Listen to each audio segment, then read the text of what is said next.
Virgo, it's that time again. Let's see what's going on with you and your love life. Let's see what you're thinking first. And hit like and subscribe. If this turns out not to be your story, please don't hit dislike. Please check out your Venus placement. Although any sign that you might be working in will also could be a possibility of the story that most fits what you're doing. Sometimes, you know what, even before hitting the rising sign or the moon sign, also knowing what you have the strongest elements in and checking out stories within those elements is also recommended. I see here something really strong going on here. Look at this. You got a lot of major arcana on the table, right? 1, 2, 3, 4, right? And the Fool is the ultimate trump card, but it's upside down. You're not quite. It's interesting as an overall energy to be upside down. I gotta hand that to you, Virgo. I may have to reserve the right to see exactly how you're doing that.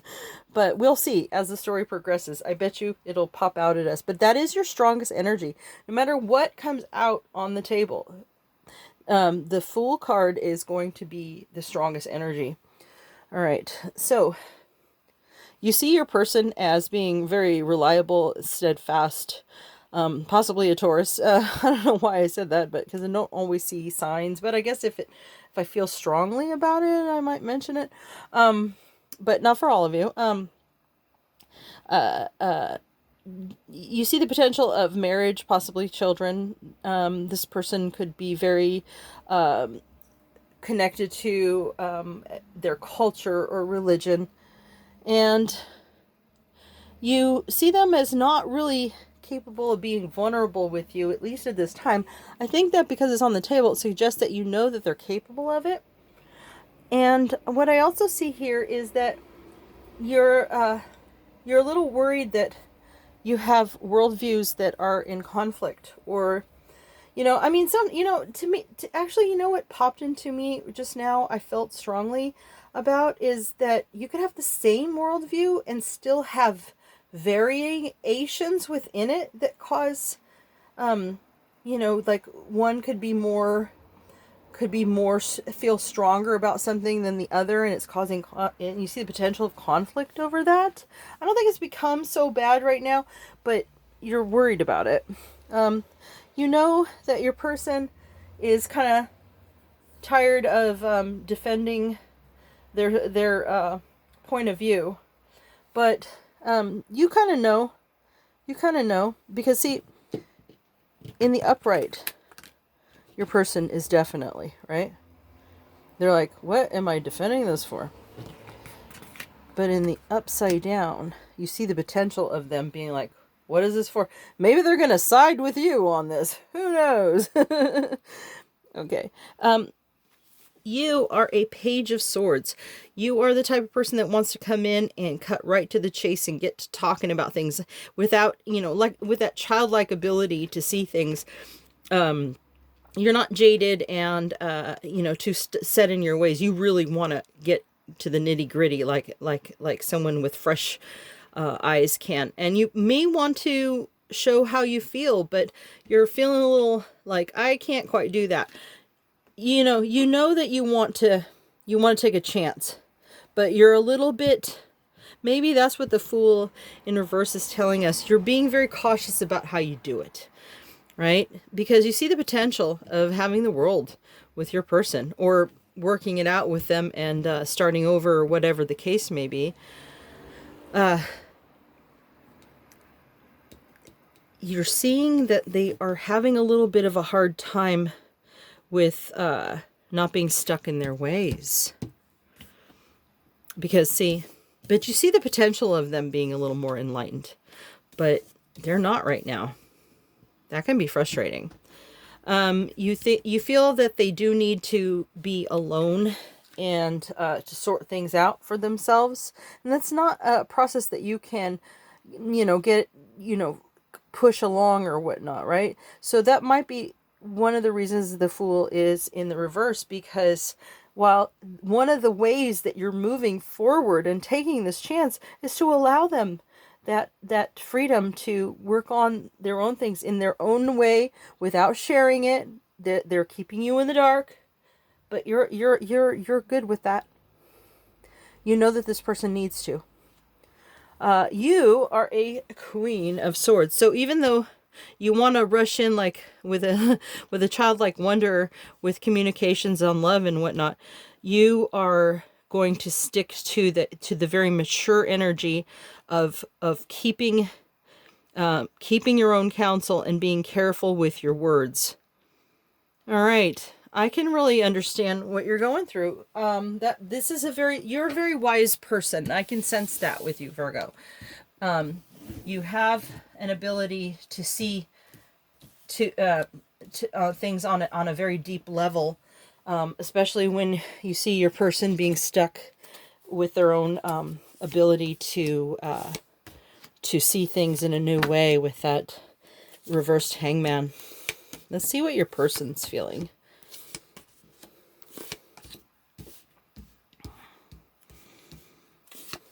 Oh, and the Hermit's on the table.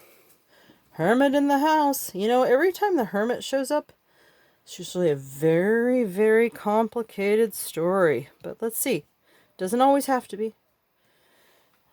I have a lot of admiration for the Hermit. And that is also the Virgo card, but I generally don't see the actual signs when I read. Sometimes I notice something a little strong, like I kind of thought there might be a Taurus involved over in your.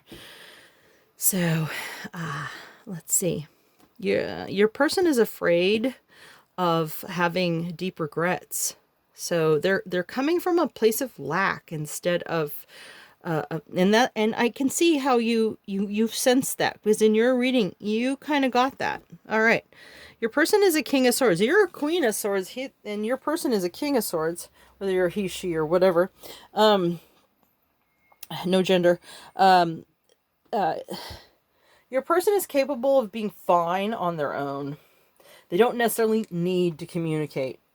They know when it's wise to, and they know when it's not.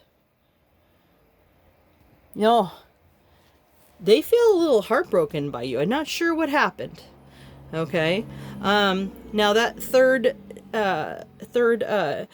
is not necessarily a person. You know, it's, let's say there's you, your person, and something that hurt.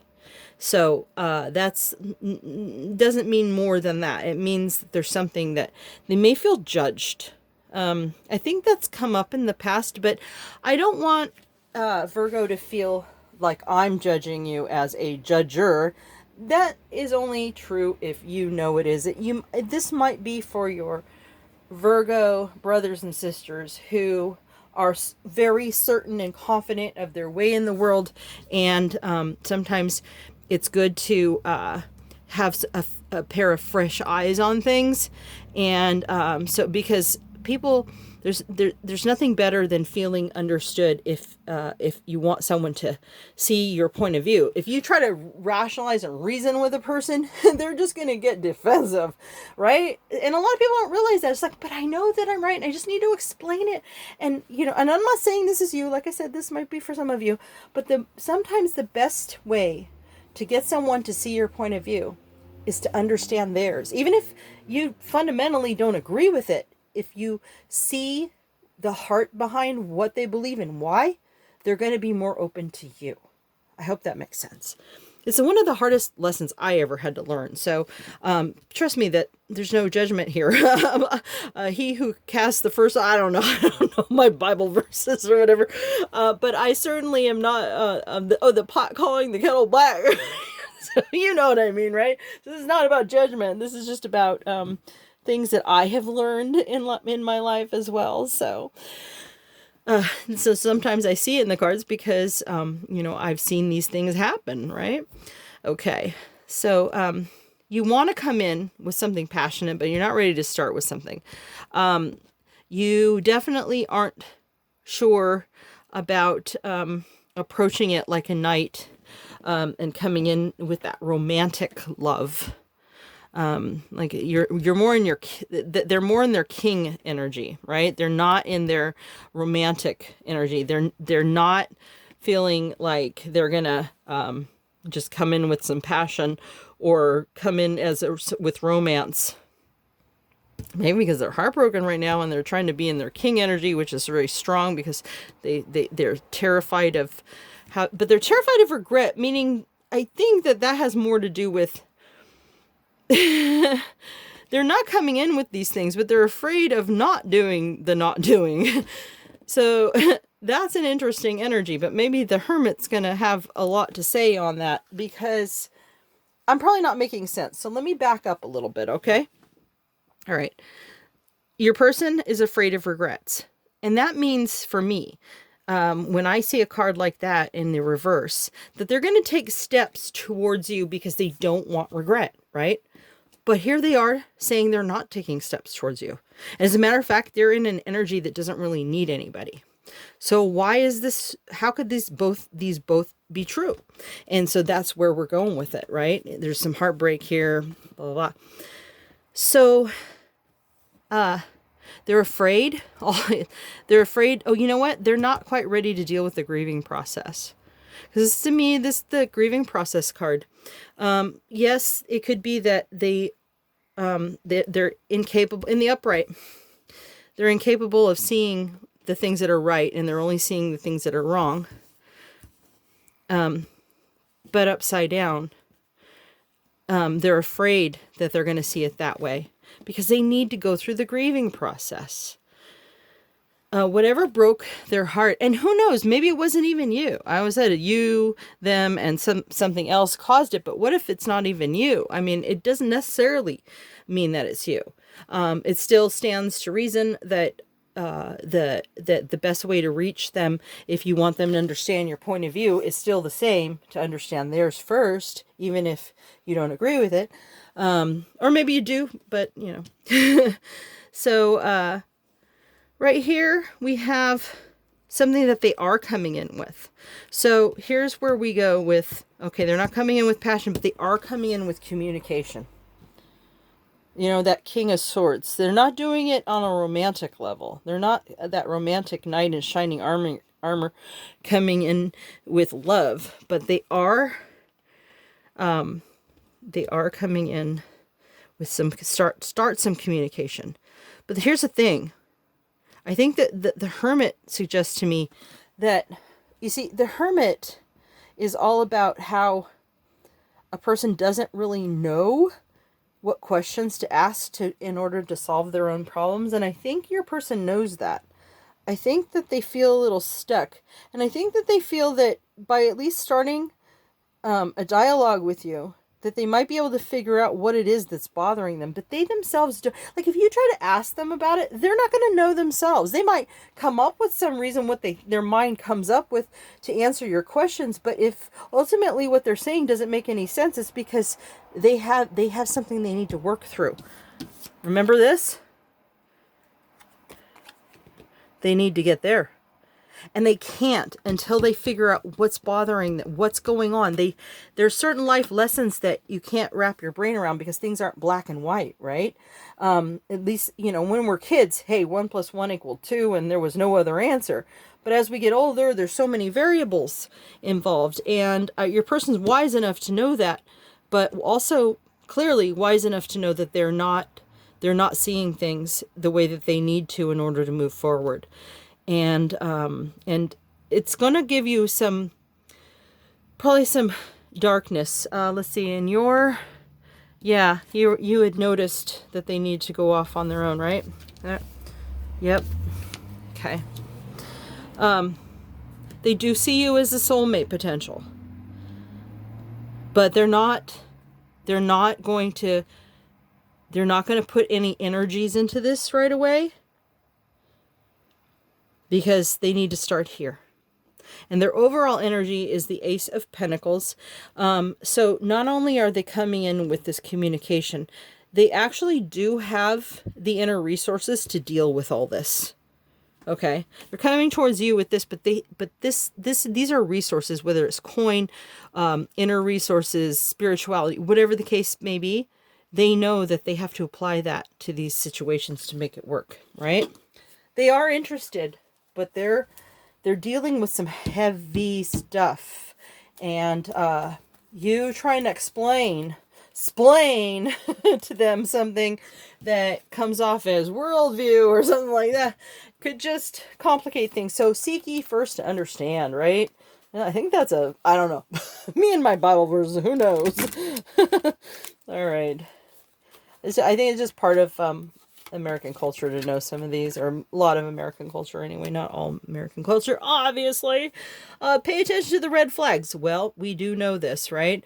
This is sort of like the no duh card. But we've talked about it. Your person doesn't truly understand what it's going to take to fix a lot of things that are going on with them. They're not really relationship material at this time. I'm not saying all of them are like that. You would know if that's the case. But not being that now, but being this person who goes in and figures it out and becomes more enlightened. You can get to the other side. I think this person's capable of it, and you can have this honeymoon, right? And you get that's some time together, not just with, you know, starting a conversation, but some getting deeper with that. That's the what they're telling you here, okay? So keep an open mind. Your soulmate may differ from your usual type and expectations. Right, you know what? Because, you know what? This is your soulmate, right? But they probably confused the daylights out of you. And I could see you guys running into butting heads on things. Especially if your person is a Taurus, but not necessarily, right? Like I said, not all of you, right? Okay, let me see what... I have a deck of cards. You might be familiar with it by now. See what your person would say to you. I hope to find a way to talk. A safe place to explore without risk. Love it. They want to start a talk, and they want to explore with you. So there you go, Virgo. And don't forget, hit like and subscribe. And if this is not your story, please don't hit dislike. Please take a look at some of your other energies. I highly recommend your Venus placement.